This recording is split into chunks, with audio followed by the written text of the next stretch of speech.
Hi, how you doing? Justin here. Welcome to IM-134, where we're going to be discussing string muting.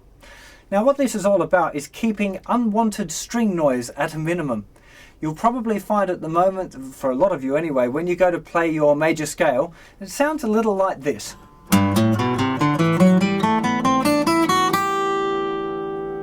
Which is kind of fine, like you're playing the scale, but I don't know if you noticed, but there was a whole lot of string noise. Now let me play it again. See if you can really keep a sharp ear out for the string noise, so that the strings ringing out when they shouldn't be. That's what we're listening for. So here it is one more time with the string noise.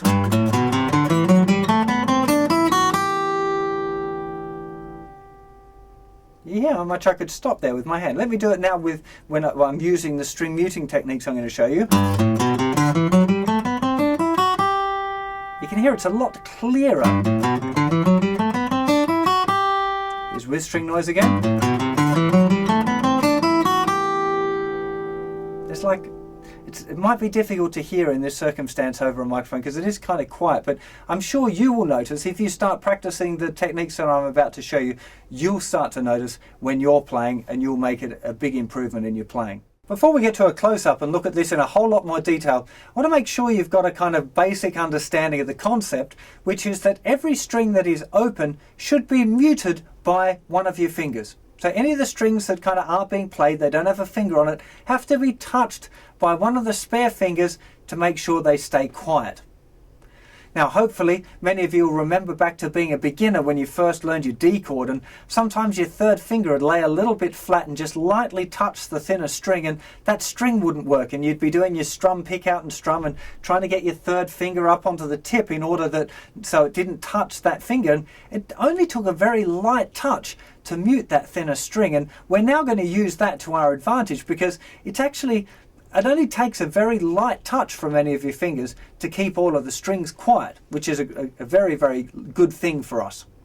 Now the very basic idea is that every time a finger is playing a note, the tip of that finger will touch the string above it. Now I'm meaning above, like physically above. So if you're playing a note on the fourth string with your third finger, the tip of your third finger would be touching the fifth string. Very much like with any of your power chords or bar chords that have a fifth string root, your first finger is touching the sixth string to keep that one quiet.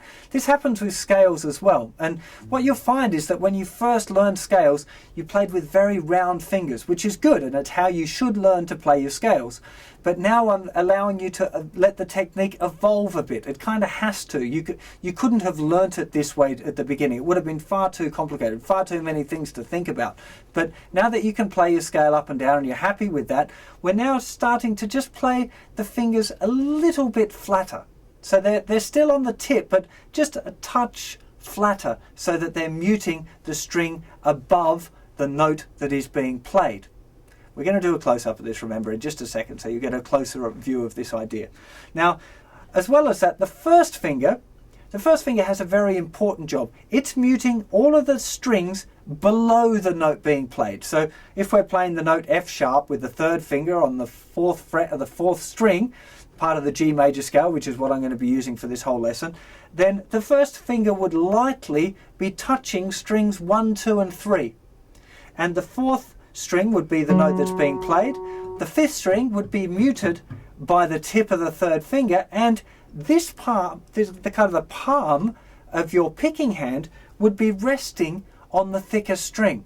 So it's not even just a left hand thing. The other hand gets involved as well. The strumming hand, you'll often find, kind of just sits on the strings ever so lightly, but just on the thicker strings, the ones that aren't being played. And this is important. If you're playing on the thinnest string, then this part of your hand is resting right down on all of the strings and touching them and keeping them quiet. It's really an important technique. So let's get to a bit of a close-up and have a look at exactly what I mean for the left hand.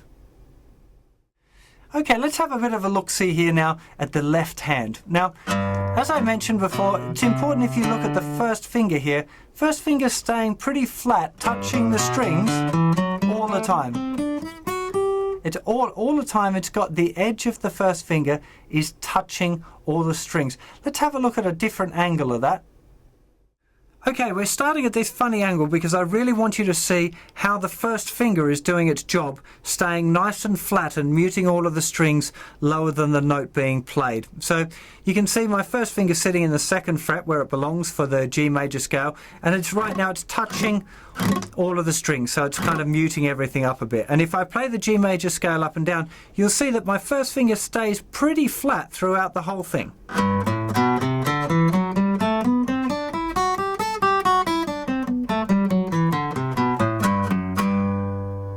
Now a good little test if you want to do it is to play every note of the scale and strum all of the rest of the strings with your pick. So there's the first note, first finger, little finger, there's first finger. Now first finger is playing the note B and muting all of the rest of the strings all on its own, and it's muting the thickest string with the tip. So that one's got a big job, that one.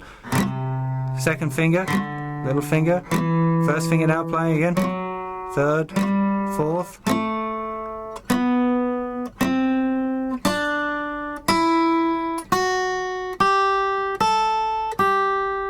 etc.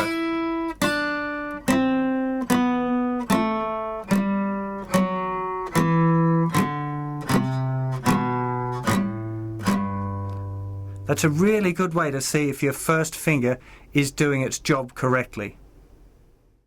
Now, as well as your first finger being in control of muting all of the strings down, as I said, the tip of your finger should also sit a little flatter. So there with the first finger, the tip of the first finger is muting the thicker string, and the underneath of the first finger is muting the rest. The second finger, the tip of it is muting the thicker string. First finger is muting the rest underneath. Little finger, now this is quite interesting. I've only kind of learning this about myself. To be honest, I always thought my little finger muted it, but it would appear that my little finger doesn't mute stuff very well. Maybe I've got a little bit of practice to do myself, but my little finger doesn't seem, maybe because it's little, doesn't seem to want to play flat enough. I don't know. That's going to be an interesting thing for me to check out, because when I'm playing scales, that finger, the third finger, is muting the 5th string. Little finger is not, but I leave the third finger down. So I've kind of just discovered a little something funny about my technique that, well, I haven't noticed it before, so it hasn't kind of hindered my playing. But just be aware of that all of the time, that one of the fingers should be muting the next string up. Now, as I said, I always thought it was the finger that's being played, but it would appear sometimes it's either the first finger or the third or second finger and never my little finger. So, you know, I'm learning something out of this too. So be aware of that should happen. I'm going to explain something at the end of this video which will hopefully make it all make sense for you. But that's an important thing to think about as well. First finger is probably the most important. That's doing the most important role. But this, having the other fingers, the tips of them touching the next string, is important as well. And almost important as that is the strumming hand. Now the pick hand also has a very, very important job, and it's playing all of the strings that our fingers can't reach. And it's this part of our hand here, this kind of the lower part of our palm, right up to the kind of the base of the thumb, that sits on those strings and covers them. Sometimes you end up using a little bit out towards your little finger as well, but it sits there. When I'm playing on the thinner string, all of the rest of the strings should be muted. Well, thinner strings not, of course, because that's the one I was just playing on, but all the rest are muted. Now if I move it just a little bit more, I've got the first 2 ringing out, now the first 3. And what's really interesting is that you start to feel the vibration with your hand. So as you're moving it down as you're playing the scale, if I just play G major scale again, see if I'm going to keep my fingers all curled up. I don't normally play like that, but might give you a slightly better view of what's going on with the picking hand. You can see it's all kind of, as I'm playing, there's nothing touching here. Now as soon as I've gone onto that string, that fleshy part of my thumb has come down and resting on the thickest string. Now as soon as I'm on the next one, it's kind of rolled over a bit, and it's that part of my hand now is pressing on the thickest 2. So just those thickest 2 are muted, and the D string is clear. As I'm going up that string, I'm onto the G string. Now the other 3, if I'm muting it, I'm just strumming them with these. Those thickest 3 strings are now muted by this hand, and the G string isn't. Once I'm off on the second string again, thickest ones are muted, thinnest 2 are still free, and the rest should be muted. So this hand also has a really important role, but it's the combination of the two hands of the, if I can try and get here, see if we can see all of it at the same time. So there's the major scale, it's off, not doing anything. First finger's doing its job, now the palm's doing its job.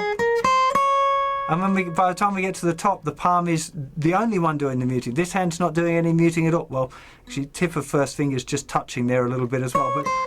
And as we go down, first finger's job becomes more important. So it's kind of the combination and the way the two hands work together that really makes this technique work properly. Okay, I'm going to give you one more really, really, really important bit of advice about this string muting, and that is don't worry about it too much. If you think about it all the time and you become really overly concerned about it, your playing will suck. You'll spend far too much time thinking and not enough time making music. And it's a really interesting thing about this technique is that it does happen by itself. What I would recommend is that you spend a couple of weeks now doing 5 minutes a day on awareness of string muting. So maybe do a little bit of that practice here where you're strumming all of the strings and making sure that your first finger's doing a good job, you know, that it understands how to lay that little bit flat and that the fingertips know to touch the next string, and see if you're doing it already a little bit and where you're doing it, that kind of thing. Be aware of how your palm sits on the guitar, and if it never sat before, you know, try and get it used to that feeling of kind of, it sits on the edge of the bridge really, where the strings meet the bridge is kind of roughly the place where it would sit. On electric guitar, for acoustic guitar maybe a little bit further forward, but still very close to the bridge.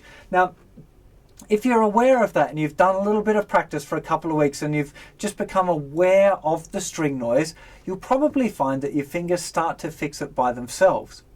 Now, if you're playing electric guitar, you'll definitely find that playing electric guitar at a medium volume, not ear-shattering volume or anything like that, but just turn your amp up a bit, you know, so it's, you know, you can hear it very clearly, and maybe put a little bit of distortion on. If you've got a distortion pedal with a little bit of gain on it, or your amp might have a bit of gain, turn that up a little bit, because you'll find that'll overly emphasize again the noise, and you'll probably find you can't bear to hear it anymore. So you'll find that your fingers will naturally, now that you know what to do, your fingers will start to do that.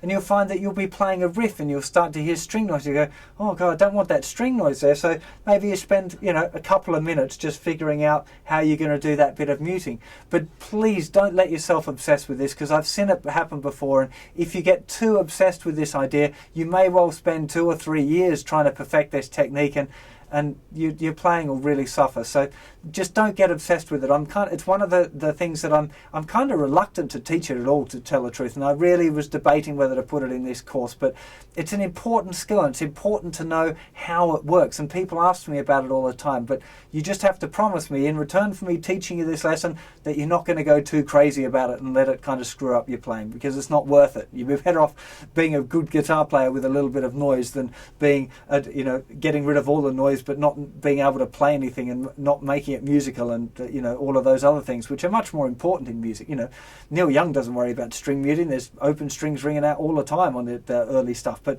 the music is so strong it just comes through, and that's really what I think is more important. So be aware of it, practice a little bit of it, but don't become obsessed by it, and it'll be great for your playing. So I hope that's been really helpful, and I'll see you for another lesson sometime very soon. Take care of yourselves. Bye bye.